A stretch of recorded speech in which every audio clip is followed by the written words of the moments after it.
Penjualan di Shopee naik 1.400% dalam 3 bulan doang, emang boleh? Ya boleh lah kalau bisa. Siapa juga yang nggak mau, bener nggak? Nah, di video kali ini gue mau bahas satu tadi case dari klien yang kita lagi kerjain di MEA, dan ternyata cuma dalam 3 bulan doang dia naiknya segitu. Penasaran gimana caranya?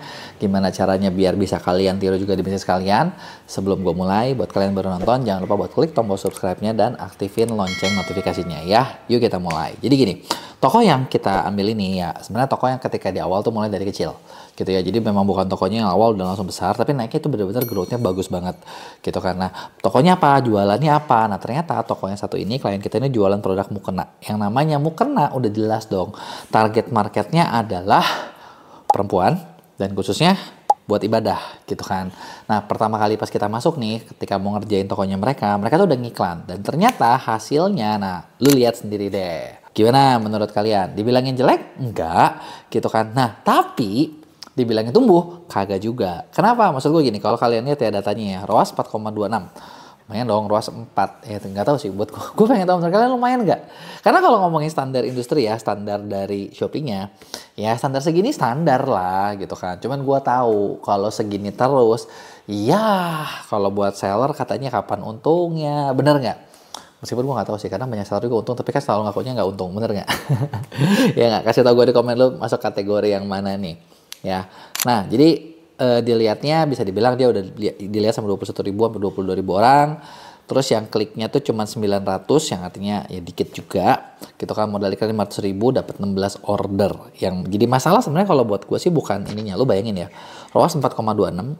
Kalau misalnya omsetnya 16 miliar gitu ya, itu lumayan asik ya, bener nggak? Tapi kalau cuma 16 order dan nilainya tuh jadinya cuma 2 juta, ya buat gajian karyawan aja nggak cukup, bener nggak? Buat gaji admin bukan di bawah UMR lagi ya nggak cukup gitu kan, bener nggak? Makanya kayak gitu. Nah terus kita mulai perbaikan gitu ya. Nah begitu kita perbaikin, hasilnya jadi kayak gimana nih? Nah ini lo lihat hasilnya dulu nih ya, dari 4,26 jadi 7,49, yang artinya naik hampir 2 kali lipat, dan omsetnya dari iklannya naik jadi 11 juta gitu ya. Much better, tapi dalam waktu yang singkat juga gitu kan. Nah terus apa sih yang dilakuin gitu kan, kayak gitu kan. Karena gini, kalau misalnya kita bilang secara dari 4 ke 7 itu udah growth banyak, bener nggak? Dan kalau buat kalian yang iklan, pasti kalian ngalamin deh, ini susah gitu ya. Budget, ya memang kita pasti perlu lebih gitu, budget pasti lebih gede. Tapi ya fair ngomong guys, lu kalau budget 500.000 dapat 2 juta nggak kerasa, bener nggak sih? Kan mendingan budget keluar lebih banyak. Dan ini pun sebenarnya kita lagi aiming, kita lagi mengarahkan supaya nantinya tuh semakin besar lagi gitu kan, bener nggak? Karena kan gue yakin lalu juga jadi seller pasti pengennya omsetnya jauh lebih gede kan gitu kan. Nah cuman ini berhubung kliennya agak konservatif, yang namanya konservatif kan jangan gede-gede amat dulu, bertahap. Yang sebenarnya kalau gue sih kayak gemes, lu ngapain sih pelan-pelan, lu gas aja langsung deh gitu. Bener, ruas sedikit nggak apa-apa, gede dulu aja gitu. Karena kalau dengan muter nanti kita dapat banyak, kalau menurut gue ya learning itu lebih banyak, insight itu lebih banyak gitu ya. Nah penjualan naik gratis dari tadinya 2 juta jadi 11 juta, yang lihat iklan 73.000 artinya naik 3 kali lipat, kliknya dari 900 ke 3.600 naik 4 kali lipat. Nah kalian dilihat di sini ibaratnya adalah budget naik 3 kali lipat.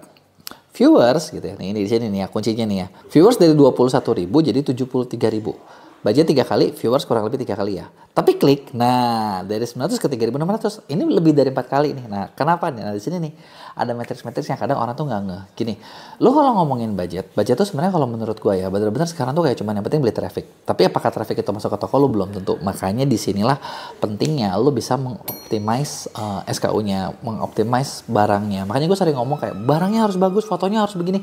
Tapi kan ya meskipun gue tau ya mungkin banyak di antara kalian yang enak gitu ya dengarnya gitu ya harus gini gitu, tapi memang ini fakta gitu loh, ini faktanya gitu. Bahkan gini, kita lagi di MEA nih, kita lagi bikin satu program baru gitu kan, memang buat klien kita ya, nggak mungkin gue buka for public juga sih.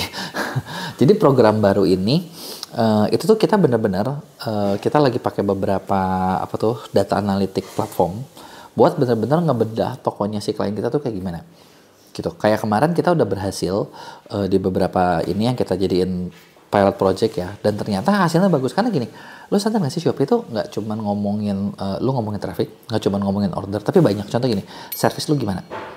Nah, service itu bisa pengaruh hilang order. Terus udah gitu, promotion lo yang mana? Promotion kan banyak tuh, ada game toko, ada apa. Gue tahu banyak yang ngerasa kayak ini penting gak sih? Tapi gini, lu pakai semua bisa jadi nggak untung. Tapi kalau lu bisa, maksudnya apa ya, bisa mengolah data-data tersebut gitu ya. Itu bisa jadi untung malah jauh lebih banyak gitu, karena inilah yang lagi kita kerjain sekarang.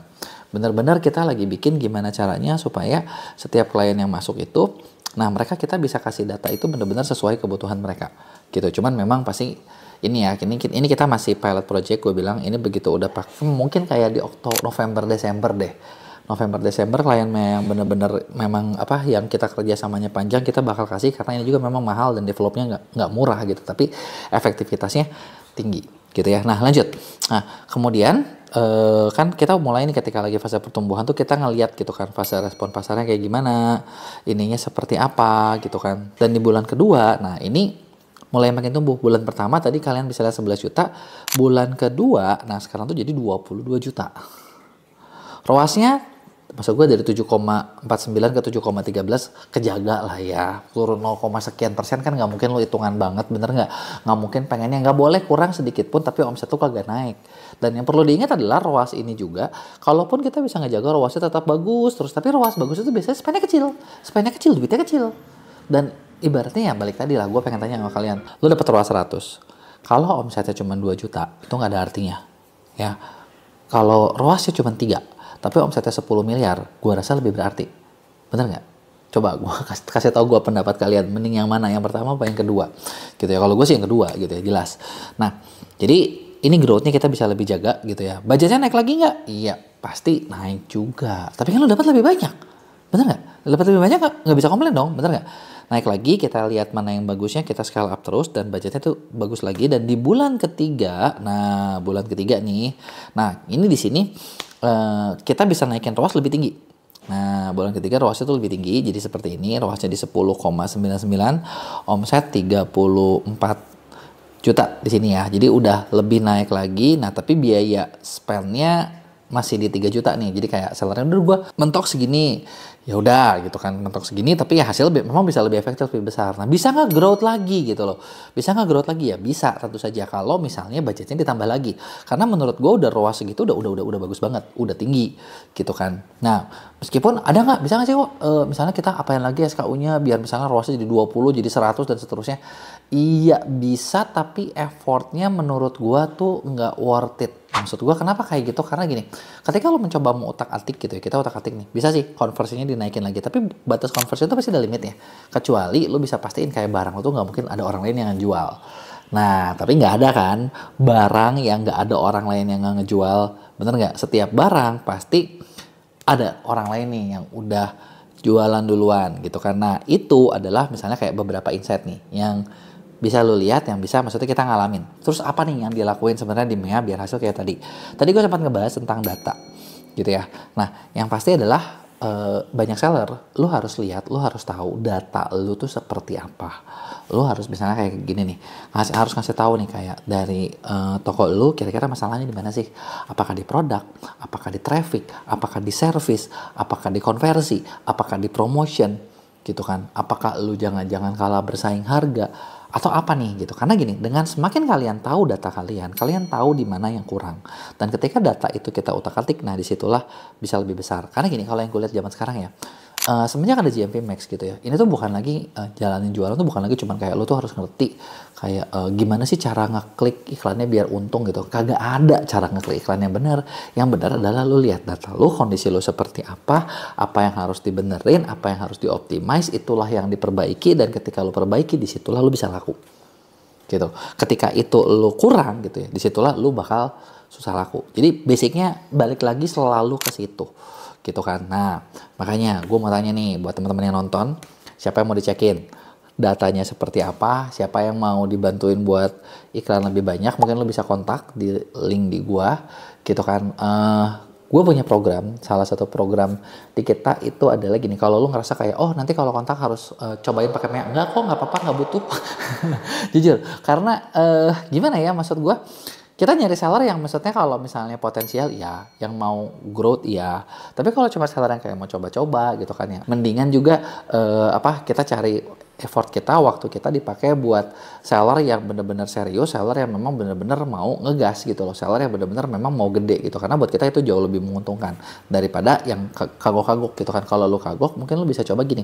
Kita punya program di mana program pendampingan ini kita bisa dampingin tim kalian, kita bisa dampingin kalian ya. Lu harus ngapain? Kita bisa bantu analisain datanya, data-data yang ada.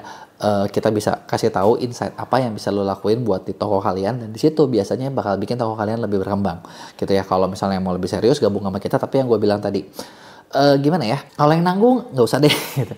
Kita ngambilnya yang serius-serius aja gitu ya, kayak gitu kan. Dan kasih tahu gue kalau misalnya ada yang mau kalian tanyain, jangan lupa tulis di komen, nanti bakal gue jawab di Q&A. Jangan lupa buat like dan share.